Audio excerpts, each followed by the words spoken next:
السلام علیکم ورحمۃ اللہ وبرکاتہ۔ الحمدللہ کفا وسلام علی عبادہ الذین اصطفی، اما بعد، اعوذ باللہ من الشیطان الرجیم، بسم اللہ الرحمن الرحیم۔ وقال ربکم ادعونی استجب لکم ان الذین یستکبرون عن عبادتی سیدخلون جہنم داخرین۔ ناظرین اکرام، میں نے سورہ غافر سورہ نمبر 40 کی آیت نمبر 60 پڑھی ہے۔ اس مناسبت سے آج چند دعائیں آپ کے سامنے رکھنی ہے۔ خطرناک قسم کی بیماریوں سے بچنے کی دعا۔ آئیے غور کرتے ہوئے چلیں۔ ابھی کورونا وائرس پوری دنیا میں پھیلتا جا رہا ہے۔ لگ بھگ 15 سے 20 ہزار لوگ دنیا سے جا چکے ہیں، کئی لاکھ لوگ اس سے متاثر ہیں، اور کورونا وائرس نے پوری دنیا کو اپنے لپیٹ اور چپیٹ میں لے لیا ہے۔ احتیاط رکھنا ہے، دوا کا بھی استعمال کرنا ہے، دعا کا بھی استعمال کرنا ہے۔ تو آئیے چند دعائیں میں آپ کے سامنے رکھتا ہوں۔ سنن ابی داؤد کتاب الصلاۃ حدیث نمبر 1554 ایک دعا ہے، اللہم انی اعوذ بک من البرص والجنون والجذام ومن سیء الاسقام۔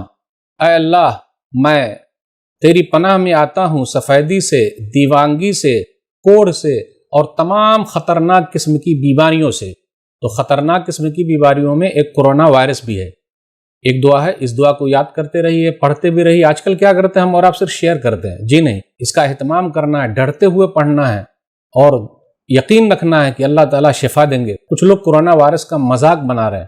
جی نہیں، ڈریے اللہ سے اور اللہ سے دعا کرتے رہیے، استغفار کیجئے۔ تو چند دعائیں صبح شام پڑھتے رہیے۔ آئیے ایک دعا اور ہے، اس کو یاد کر لیں۔ اللہم انی اعوذ بک من منکرات الاخلاق والاعمال والاہواء۔ اے اللہ، میں تیری پناہ میں آتا ہوں برے اخلاق سے، برے اعمال سے، بری خواہشوں سے۔ یہ دعا کہاں ملے گی آپ کو؟ سنن ترمذی کتاب الدعوات حدیث نمبر 3591۔ آئیے ایک دعا اور ہے، اس کو یاد کر لیں۔ اللہم عافنی فی بدنی، اللہم عافنی فی سمعی، اللہم عافنی فی بصری، لا الہ الا انت۔ یہ دعا کہاں ملے گی آپ کو؟ سنن ابی داؤد کتاب الادب حدیث نمبر 5090۔ صحیح روایت ہے یہ۔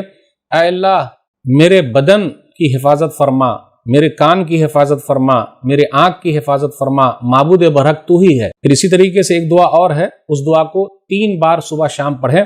سنن ابی داؤد کتاب الادب کتاب نمبر 40 حدیث نمبر 5088۔ وہ دعا کون ہے جس کو 3 بار صبح شام پڑھنی ہے؟ صبح شام 3 بار شیئر نہیں کرنا ہے، صرف پڑھنا بھی ہے، اس کا اہتمام بھی کرنا ہے۔ خطرناک بیماریوں سے بچنے کی یہ دعا ہے۔ بسم اللہ الذی لا یضر مع اسمہ شیء فی الارض ولا فی السماء وهو السمیع العلیم۔ اللہ کے نام سے شروع کرتا ہوں، اللہ کے نام کے ساتھ کوئی چیز زمین اور آسمان میں تکلیف دینے والی ہے ہی نہیں، وہ سننے والا اور جاننے والا ہے۔ تو اس دعا کا صبح شام 3 بار اہتمام کیا کریں، اس کا بڑا فائدہ ہے۔ ایک دعا اور ہے، جب کسی کو ہم اور آپ تکلیف میں دیکھیں، دنیا کے اندر لوگ متاثر ہیں، جیسے چائنا میں لوگ زیادہ متاثر ہیں، اٹلی میں لوگ زیادہ متاثر ہیں، جبکہ وہ لوگ بہت پڑھے لکھے ہیں، زیادہ ایڈوانس ہیں، لیکن پھر بھی متاثر ہیں۔ انسان جو ہے کس طریقے سے اللہ کے سامنے بے بس ہو گیا ہے، کورونا وائرس کے سامنے لوگ بے بس ہو گئے ہیں۔ دعا کا اہتمام کیجئے، اللہ کوئی راستے نکالیں گے۔ تو لوگوں کو جو تکلیف میں دیکھیں تو یہ دعا پڑھیں، شکرانے کے طور پر اس دعا کا بھی اہتمام کریں۔ سنن ترمذی کتاب الدعوات حدیث نمبر 3431۔ الحمدللہ الذی عافانی مما ابتلاک بہ وفضلنی علی کثیر ممن خلق تفضیلا۔ تمام تعریف اللہ کے لیے جس نے مجھے بچا کر کے رکھا اس چیز سے جس میں آپ کو مبتلا کیا، اور اللہ تعالیٰ نے مجھے اپنی مخلوق میں فضیلت دی ہے بہت سارے لوگوں پر۔ تو ناظرین کرام، صبح شام دعاؤں کا اہتمام کریں۔ اللہ سے دعا ہے کہ اللہ تعالیٰ جلد سے جلد بری بیماریوں کو، خطرناک بیماریوں کو ختم کر دے، کورونا وائرس سے پوری دنیا کو اللہ تو محفوظ کر دے، آمین۔ والسلام علیکم ورحمۃ اللہ وبرکاتہ۔